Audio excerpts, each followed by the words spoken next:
In this segment, we're going to be examining the rules for dealing with products of functions and quotients of functions and the derivatives of those products and quotients.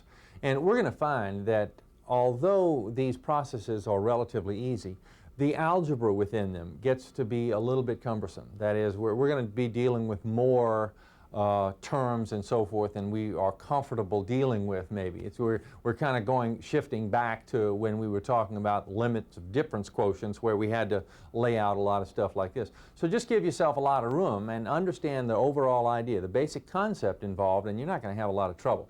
The first item is the product rule, and it works like this, that the derivative of a product of functions is the sum of two products, actually. It is f times the derivative of g plus g times the derivative of f.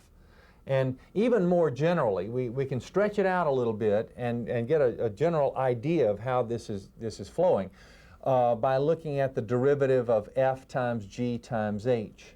And it is the sum of three products. And here's one of those products, and here's another product, and here's another product. Now, notice that all we're doing in each of these items that are being added is that we're taking the derivative of one of the functions and multiplying times the other two functions. So here we have f times g times the derivative of h, and here f times h times the derivative of g, and here g times h times the derivative of f.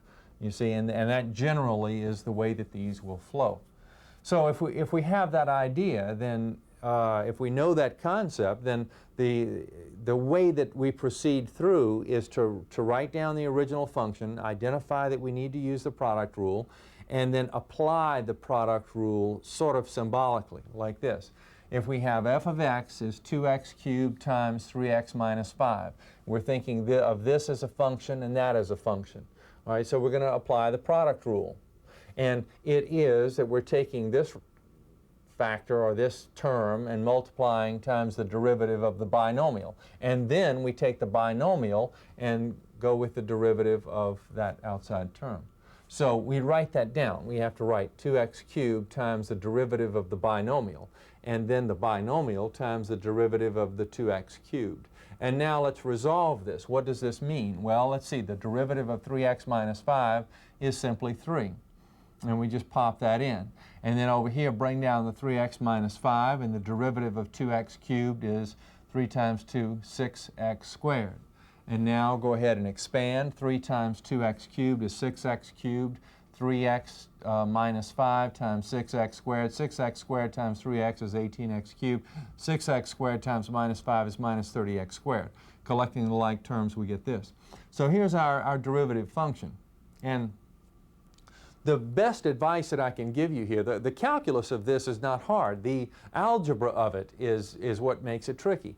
And so you have to pay very careful attention to what you're writing down and flow through from step to step. And this is going to become increasingly true as we go along. The calculus will not be so challenging. The algebra within the calculus is the more challenging part. Okay, let's understand now that I chose this just to illustrate the product rule. There is another way to proceed in this problem. You may have already seen it. Gee, why is this fool taking so much time when we could have done it another way? Well, I'll show you the other way. The other way is to go ahead and multiply here from the beginning. So just change f of x into, let's see, 2x cubed times 3x. That's 6x to the fourth. And then 2x cubed times minus 5 is minus 10x cubed. And now the derivative is 24x cubed minus 30x squared, as we had before. But it isn't always true that we're going to have the luxury of having two ways to do things. Sometimes we have to use the product rule. For example, here if g of x is x times sine x sine x, well, we use the product rule thinking of this as one function and that as the other function. So the idea is, the flow of it is that we write down what the product rule means. G prime of x means first term or first part or first factor or first function, however you'd like to think about it, times the derivative of the other part. And then it's the other part times the derivative of the first part. So let's see, the derivative of sine x is cosine x, and over here the derivative of x is 1. So x cosine x plus sine x is the way that it goes.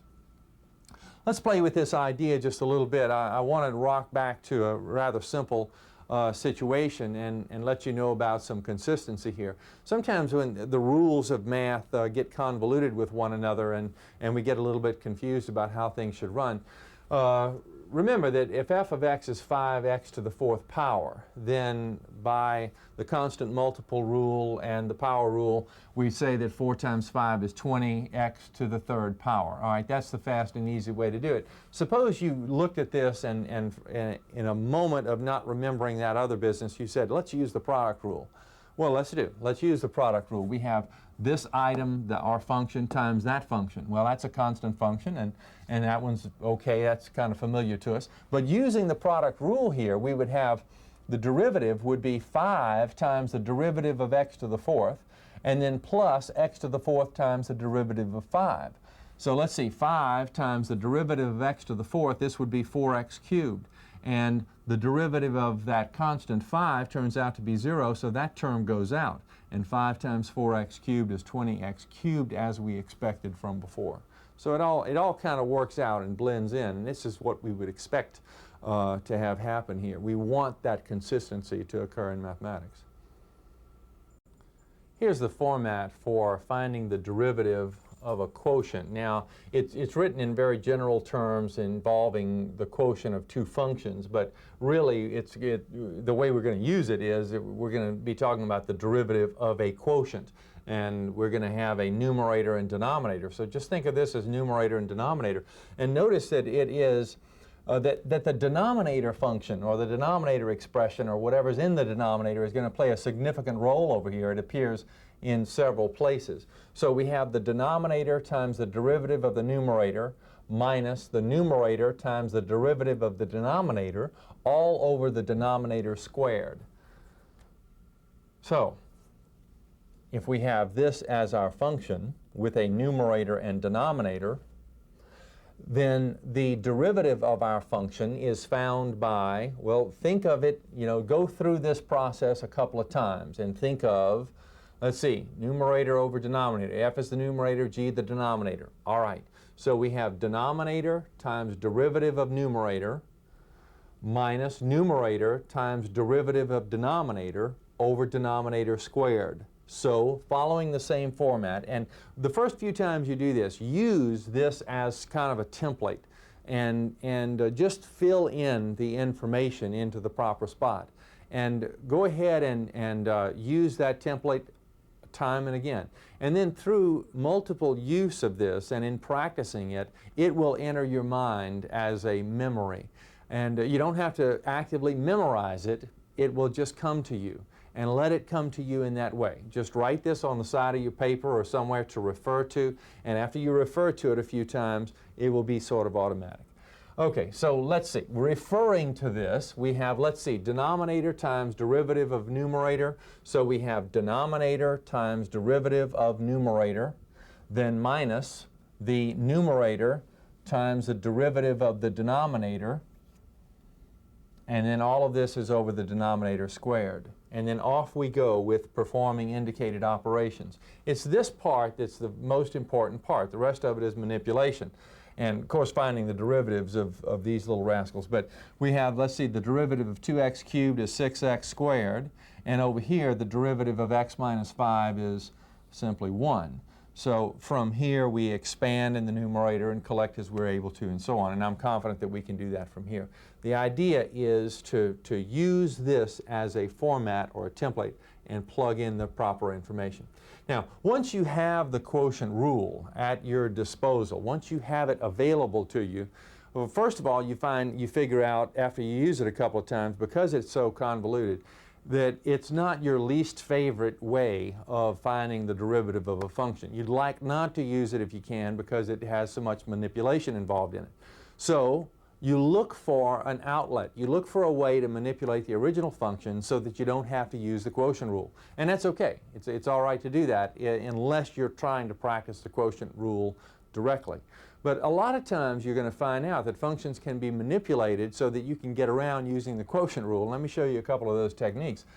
Here, for example, and we've seen this before, we could use the quotient rule here. We could apply the quotient rule, but we have seen before that if we kick the x to the fourth upstairs, making it x to the negative fourth, and think of 3 over 2 as the distinct coefficient here, we can rock along and find the derivative very quickly. So we would have y prime then as, let's see, I'm going to take kind of a long approach to it because I'm dealing with fractions and negatives. I just don't want to think about it.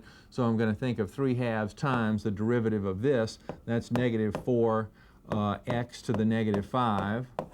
And now the negative 4 here gives me, let's see, the 2 and the 4 cancel. I have negative 6x to the negative 5, or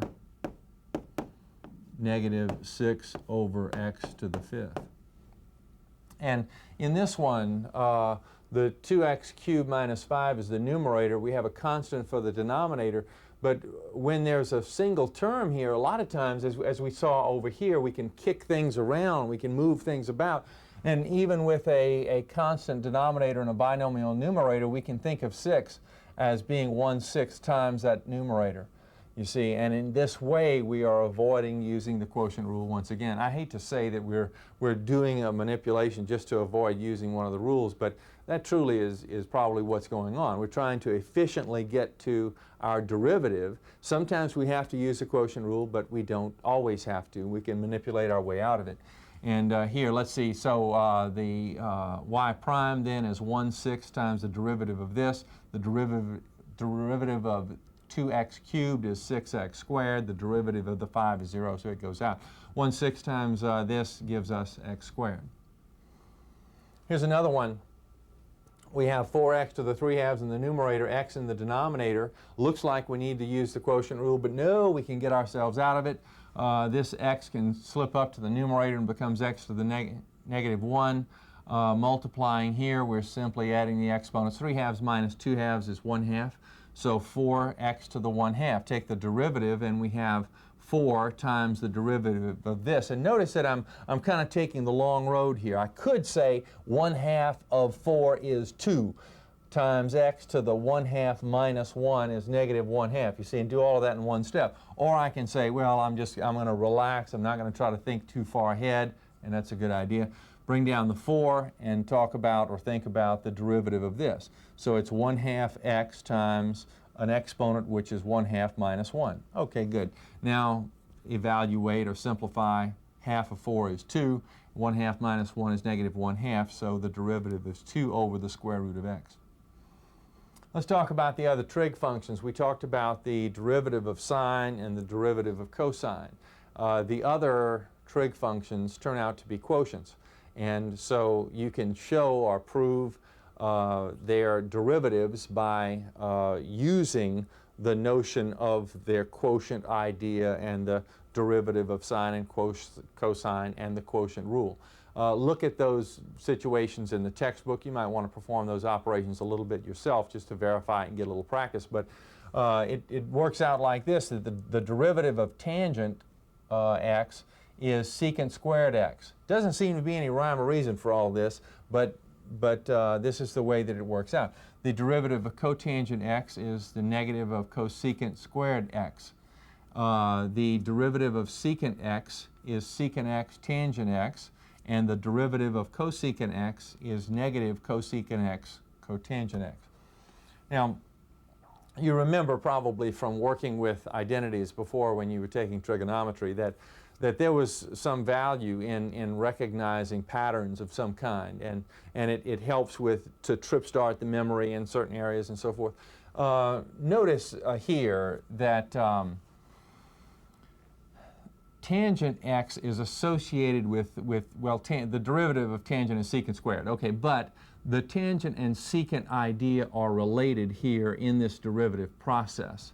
Now, slip down here to secant, and you have the derivative of secant involves secant and tangent.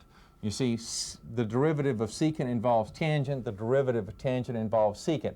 Okay, so that helps with the memory of what's going on here and the pattern recognition idea. In a similar way, cotangent and cosecant are involved in this derivative process, and in the derivative process involving cosecant, we have cotangent involved. You see, so that will help with the process. And when we have cotangent, when we have cosecant, notice that we have in both cases a negative situation involved. So it just helps with that pattern situation. Use this as a reference, and you'll see these written in your textbook as well. But just use the page as a reference page as you go through the problems like this. And once you've done a number of problems, you'll find that the memory of all of these will come to you very easily. Let's find the derivative of y equals x secant x. Now we're using the product rule. It is x times the derivative of secant x plus secant x times the derivative of x. I notice I'm using here brackets following the d over dx symbol, the derivative symbol. And a lot of times people feel like if we use that notation consistently, if you consistently use brackets in your problem, then it's real easy for you to focus on or get to that spot in your problem where you're taking the derivative. So just kind of looking at an overview here, we're taking the derivative of this, we want the derivative of that, and your eyes go to it very quickly. So it is a way to use the notation to help you get quickly to certain areas of the problem. And the parts that do not have, maybe you want to put parenthesis around other parts, I don't know, just to bring them down very quickly. But you'll develop your own little routine probably of doing that kind of thing. It's just kind of a housekeeping matter. All right, at any rate, we have the derivative of secant x. Well, let's see. Secant involved the product of two items, and secant was related to tangent, and the derivative of secant x was secant x tangent x. Okay. The derivative of x is just 1, so this is secant x that we're bringing down. Now, in these two terms, it's just a matter of cleaning up. I notice a secant x factor here. Secant x is in this term. I can take secant x out of both terms if I want to, and then if I do that, I've got x tangent x remaining here, and then just 1 remaining over here. So it's just one way of writing this, this derivative function. Here's another one, and in this one we're going to go through the quotient rule process again. So we would have this function, and if we're attacking this by using the quotient rule, we would start out kind of like this. It is the derivative, it is the denominator times the derivative of the numerator minus the numerator times the derivative of the denominator over the denominator squared. So once we get that routine in mind and just write down that format, that what we're going to do, then we can just bounce through and perform operations very quickly. So let's see, we bring down sine x. Now the derivative of 1 minus cosine x, the derivative of the 1 goes out. The derivative of cosine x is negative sine x. So this is minus negative sine x, or simply sine x as the other factor. And then we slide over, and the derivative of sine x is cosine x. Now, and I'm bringing down the denominator. Notice that I wrote the denominator as sine x all squared, and we know that that's another way to write that is sine squared x. So these are just interchangeable parts. They mean the same thing, and I just want to emphasize that here just to trip start your memory. All right, sine x times sine x is sine squared x. And then over here, I did a couple of things in one step. Cosine x times 1 is cosine x. So minus cosine x is one of the terms here. Cosine x times cosine x is cosine squared x. It's minus here, minus minus plus, so plus cosine squared x. All right, now I'm noticing in this numerator sine squared x plus cosine squared x from our identity knowledge from trigonometry. This is 1, so it's 1 minus cosine x over sine squared x, and we can leave it like this. There are a lot of ways of manipulating this, though, into other forms, as you know. Now, someone looking at this from the beginning, let's slide back up here and have a look at the original problem. Somebody looking at this might say, well, gee, can I manipulate this into a problem where I don't have to use the quotient rule? And it turns out that with trig functions, often you can do that because there are all these quotient relationships involved in, and reciprocal relationships involved in our trig functions. So we could go over here and think about it like this. All right, here's the same problem. And we can take the sine x out or factor it from the numerator by thinking of it as 1 over sine x times the numerator. And then 1 over sine x times 1 is 1 over sine x. 1 over sine x times minus cosine x is minus cosine x over sine x. But aha, 1 over sine x is cosecant x, and cosine x over sine x is cotangent x. So let's go through and find the derivative directly. And the derivative then, or y prime, is, let's see, the derivative of cosecant x is minus cosecant x cotangent x. Remember, those two were related to one another. And then the derivative of cotangent x is minus cosecant x squared. So it's minus minus, which gives the plus, and then cosecant squared x. Now, is this the same as what we had before? Well, sure. We could use our, our vast knowledge of trigonometry to manipulate one into the other, almost like we would do with identities from our trig experience. And we could run through that. I might leave that as an exercise for you. Let me show you what we're doing now, what I'm thinking about. Here we found y prime to be this, you see, and over here we found y prime to be this, you see. And so what we would probably do is think of this as, let's see, sine squared x divides both parts of the numerator. So we have 1 over sine squared x, then minus cosine x over sine squared x. Oh, I might as well do this. It's fun. 1 over sine squared x is cosecant squared x. Now, that's part of what we have in our other answer over there. And this part, we kind of separate the sine squared x in the denominator into two separate factors. We think about it like this. We have cosine x in the numerator, and in the denominator we have sine x times sine x. So we can think of this as, you see, kind of like this. And in thinking about it like this cosine x over sine x is cotangent x, and then 1 over sine x is cosecant x, and the minus here. So with the cosecant squared x, we have the cosecant squared x that we had here.